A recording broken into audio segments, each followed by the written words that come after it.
Copy of the Open Meetings Act is posted in the meeting room and is accessible to members of the public at any time during the course of this meeting.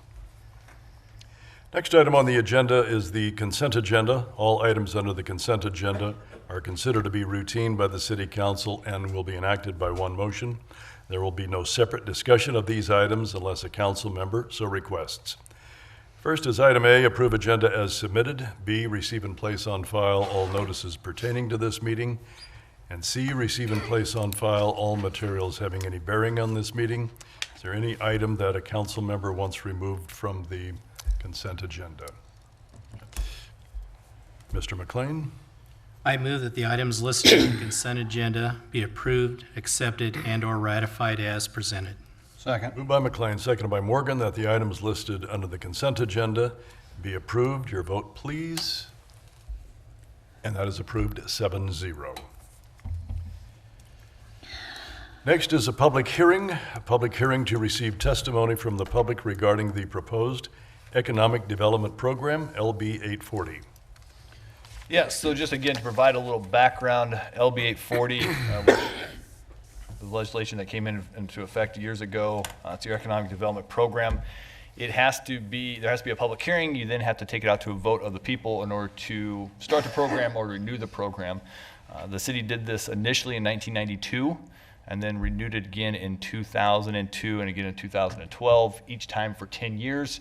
So if you do the math, that's why we're back here tonight in 2022, bringing this back before you guys. Actual changes to the plan itself, as we discussed last time, really there aren't any. What we essentially did was everything that's been added to state statute since the last time we adopted the plan, we put into this plan. The plan you adopted in 2012 said anything that the unicameral allows us to do in the next decade, we automatically include in our plan. So we just went through now and actually wrote all those things into this program. So that's why you do see some changes in there, but substantively, that's the only thing that's changed. But the only changes are what the legislature is. Correct. The only things that we change in there, what the legislature has allowed us to do. Correct. So that's the only part that's changed in there. So then again, before you, the big question is how long of a term do you want and how much money do you want to fund into the program? Both of those things essentially have to be approved by the vote of the people. And so whatever number we propose to the electorate and they approve, you can't change without going back to them for another vote of the people. So we've always done 10 years. I think we've done $250,000 at least since 2010. But those are some conversations that I have here. Gary, look, I have a question. Gary. Since this comes out of the electric department, how will this, if we raise the amount and they have some major projects come up, could you tell us how many any major products on the infrastructure? Because if we take too much out of that, out of their fund, how is that going to affect their major projects? I think we have to have that concern. Sure. So the first part of that is initially when this program was started back in 1993, it was with a sales tax. It was 0.5% of sales tax was used to fund the Economic Development Program. Starting in just 2 years ago, we rolled over and started using the funds coming out of the electric department to fund this program rather than through the sales tax. Those additional sales tax dollars now just go to help with property tax relief. And so that's where those dollars go to. Your question about what would happen in the electric department. So the electric department has a number of outstanding capital projects that they're working on. They've done a number over the last couple of years, AMI system, they've upgraded a couple different substations. But they have a substation next year in their budget to be replaced. Currently budget $750,000. If you guys remember, we had a transformer go out about a year or two ago. It was a $500,000 transformer. And so there is a need for them to have some cash. If you do raise the amount, I am concerned that you would have to then to start to delay or defer some capital projects on the electric side of things if we raise the amount too much. I probably wouldn't be for that if we got to defer anything that we need for our infrastructure. I would agree with that. I think that we could raise it to a certain level because it hasn't been raised since At least 1993? Well, at least since 2002. Okay. Because in 2010 we funded at 250. In order to be there at 2010, you would have approved it in 2002. So I don't know for sure about 93. I did not go back that far. That's quite all right. I did pull some numbers for you to look at there. If you look through your packet, you'll see since 2010, So 12 years, 2010 to 2021, the expenditures out of the Economic Development Fund exceeded the $250,000 you were funding it 5 times. And I listed those, one was the extension of utilities out to Northgate, which was the hospital in 2011. One was when you paid off the Blue Valley Automation loan guarantee. We had that judgment come through in 2012. 2016, we had the strategic plan that we paid for. We constructed 1923 Ellis Street, which then you sold and put that revenue back into this fund. And then you started with the 407 Court Street demolition. 2017, you had the demolition of 407 Court Street. In 2018, you had the demolition of the grain elevator. Those are the 5 years where you spent more out of this fund than you put into it. Your fund balance in 2010 was $1.2 million. Your fund balance in 2021 was 1.3, almost $1.4 million. So it hasn't changed much during that time period. Ted? So in 93, if memory serves me, because I was on here on 93, this was a 50-50 split. Half of it was supposed to go to property tax relief, and that kind of morphed, because initially when we put that in there, just to give you a little historical value perspective here, what we pitched to the citizenry for the ballot, we were going to say, look, our budget's not going to change, and at the end of the year, after we collect all this, we're simply going to reduce your property tax by that much the following year.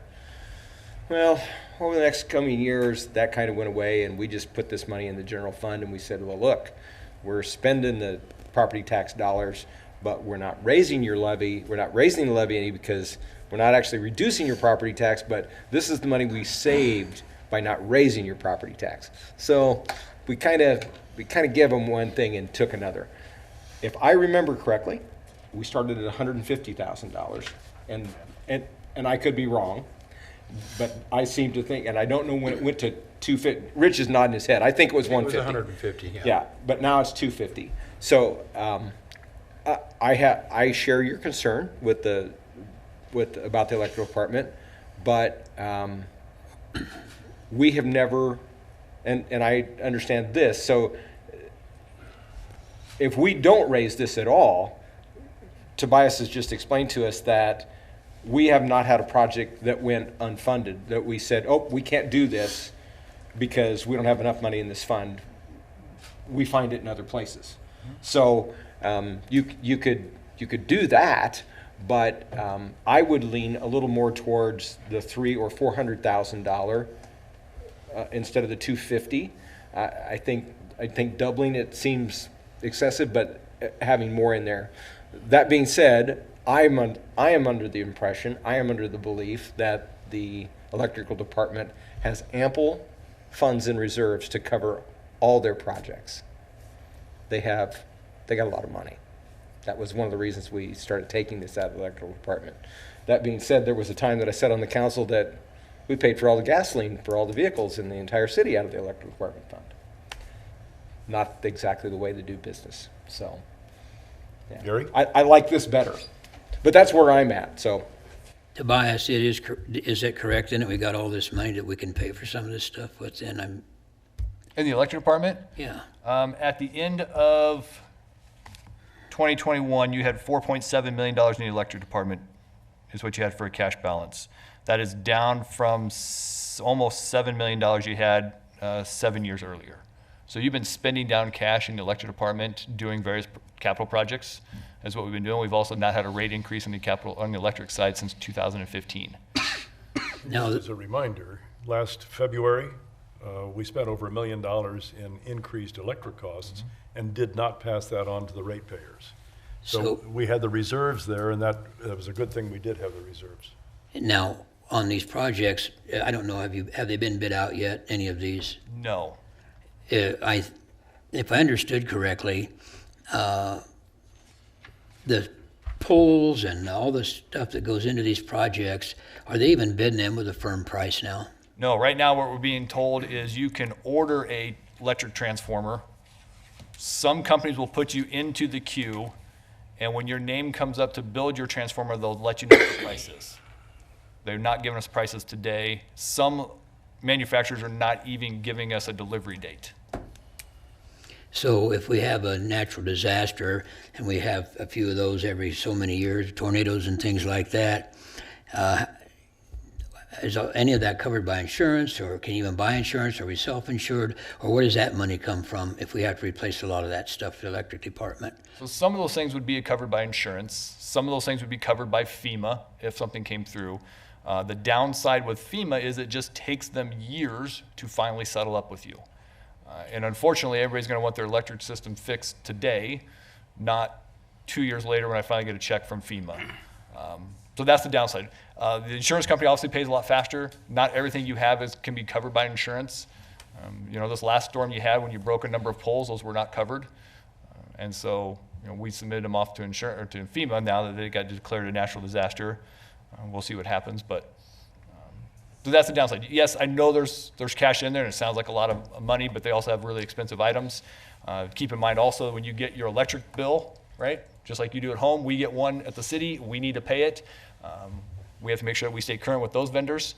And so when we get a $1 million bill, we need to be able to write a check and pay for it and not have to worry about waiting to get Ted's $20 and Tim's $20 in to make that payment. At one point, our electric department was in that situation, and we want to make sure we don't go back there. Yep. Well, too, those vendors want their money straight up after you say you would lose two transformers, there's $1 million. We didn't Yeah. have enough money. And they want their money now. Wait till we- And if FEMA, and like you said, FEMA and the insurance, you can't wait for them. We've got to do it. Now, I agree with Ted, maybe kick it up another 50,000 to 300, but It's been a want to make 250 sure for a that while. the electric department is still solvent. Oh, yeah. Sorry. Just to make sure that the electric department is still solvent. And just for those listening here, because the cash balance as of January 31st was $575,000, and your outstanding loan balance as of January 31st was $774,000. Yes, Bob? So, the years that we overspent, where did that money come from? In So- other words, I guess where I'm saying, if you leave it at 250 and you still overspend, are you okay? So what happened was obviously in, what did I say there? In 2011, you overspent. Well, you were under in 2010. So those other years, 7 out of the 12 years you were underspent, and so the money just stays in the account. Once you put it in the Economic Development Fund, you can't take it back out except for a viable project. And so it stays in there, and then when you have a bigger year, you spend more money out of that fund.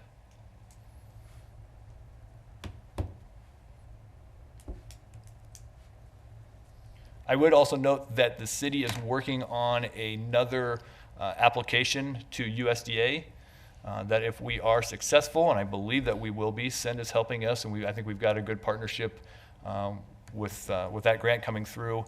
That would set up another $360,000 revolving loan fund. It's a USDA program. It's called a Red Leg Grant is what we're working on. The electric department has to put up a match of $60,000 to that because that's the only entity that's eligible under that program. The city's not eligible, the electric department is. And so we would get $300,000 from USDA.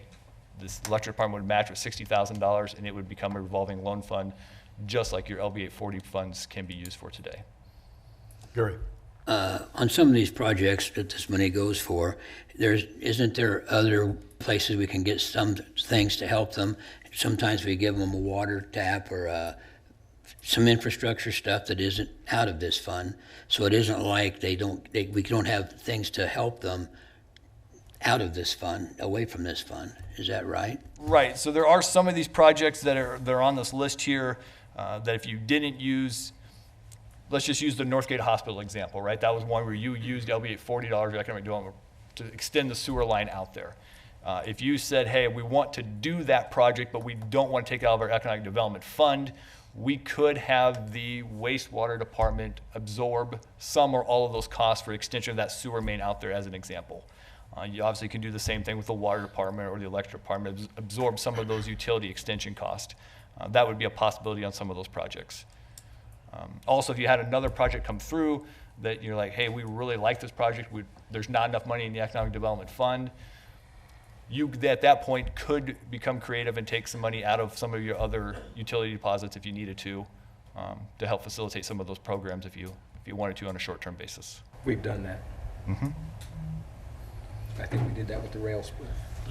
Yeah, I don't know, that was on the list. If you look back on here, the rail spur was $613,000, and it was those first 10 years. I'm not sure how that exactly worked.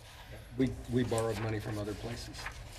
Well, we didn't borrow it because we didn't pay it back. We took money from other places, other pieces of the utilities. That where it came from. Yeah. You shouldn't say borrowed because that's not, you don't pay it back, it's not borrowed.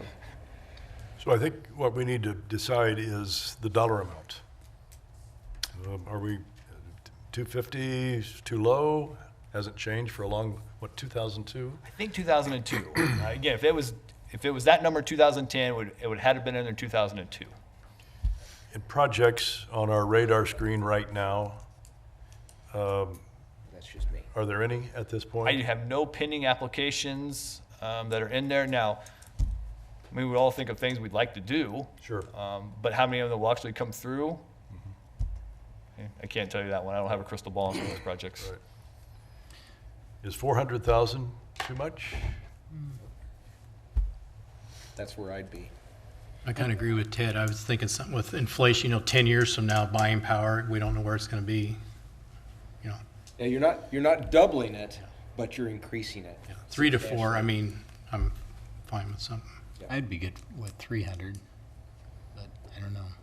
I don't know if we should raise it up that much. The budget you set for next year has 250 in it. I mean, that's what now obviously we'd have to go back and rebudget. I do think 400 would stretch the electric department. Well, but are you adding, are you adding into the electrical department budget the added revenue they're going to have? Because we're saving more every year as we increase our, We've accounted for that one. okay. We're getting more revenue every year, the more renewable energy we buy from the wind farms. So I don't know where we're at with that, but we're 200, 150 to 200,000 more next year. You know, I think that kind of covers it, but another option that would be out there, nothing says you can't change the amount in there. It just says you have to have a set amount. So if you wanted to do 5 years at 250 and then 5 years at 300 and then another 5 years at something, I mean, you could do it that way. It just says you have to set a dollar amount. Doesn't say it has to be the same number. It doesn't say any of those things. So you're not stuck with that number then for the 10 years? No, you just have to state what your number is. But you have to state it now. You can't change Correct. it. Yeah. Bob? So, if you can change it, does it still have to go back to a vote to the people? If you want to change the number at a future date, you would have to go back to a vote of the people. I guess where I'm at is maybe bumping it to 300,000, and since you have to go back to the people anyway, have a lesser time that we have it, so we don't have it over 10 years. So maybe you have it for 6 years, and you can see where that $300,000 was either long or short, and you have a chance to review, because you automatically got to take it back for a vote. So I'd hate to see the electric department get shorted, but I do think it needs to be bumped a little bit more, so I would probably be in favor of like 300,000 for 6 years. Good idea. 6 years just means we'll be back again with another election. I mean, that's the only. I realize it's a catch-22, which way you want to try to do it, but Well, that also gives us time, though, like Ted said, to see how how much money we're making since we've changed providers. I don't know. A lot of heads shaking in the affirmative. Yeah. Jim? I was thinking 325, but I'd be definitely good at 300 as well, over the short term. Any other questions from the council? Anyone from the public? All right. Mr. McLean, I move that the public hearing be closed at 7:20 PM. Second. been moved by McLean, seconded by Billsbach, that the public hearing be closed at 7:20 PM. Your vote, please. That is approved 7-0. Next is Resolution 6857, adopting the amended Economic Development Program to be presented to the voters of the City of Beatrice for their approval at a primary election on May 10th, 2022. I move that resolution number 6857 be passed and adopted. Second. Moved by McLean, seconded by Billsbach, that resolution 6857 be passed and adopted. Any further discussion needed, gentlemen? The only thing I would note is I know the one in your packet said 300,000 in 13 years. Obviously, we'll change that to it said 250 in 13 years. We'll change it to 300 in 6 years that we talked about tonight. So there's no questions. Will the 6 years, will that Put you in put us in an election year though? Okay. Or does it need to be 7? You can always renew it earlier, and if it falls on an off year, you can have a special election. And don't need one? Except special elections are Yeah. expensive. I was gonna say, Very What you would do like we're doing now. We need to have this because it falls off, so you add it. was just- Basically, when people go to the ballot box, they're gonna say, do I want economic development or not? Yes or no. That's what they're gonna vote for. I was just So- trying to figure out. And they're trusting you to make the right decision with it. Yeah, So, but you had an odd amount of years before. What was it, 11? We did. This one actually will start in 2023, and so then it will run through 2029, and so you'll be back in 2028. Okay, so it will be. Renewing it Okay. is what you'll be doing. As long as, yeah. That. Any other questions? Anyone from the public? All right, your vote, please. And that is approved 7-0. Resolution 6857 has been passed and adopted. We have no ordinances this evening. Next is the public forum. Purpose of the public forum is for the presentation of an item by the general public to the City Council for consideration at a later date. No discussion or action will be taken by the City Council at this time. Anyone here for the public forum? All right, no discussions or reports. Our next regular scheduled meeting will be March 7th in these chambers. And then there will be a work session, maybe not, on March 28th, also in these chambers at 7 o'clock. Mr. McLean. I move the meeting be adjourned at 7:22 PM. Second. Moved by McLean, seconded by Billsbach, that the meeting be adjourned at 7:22 PM. Your vote, please. That is approved 7-0. Thank you, everyone.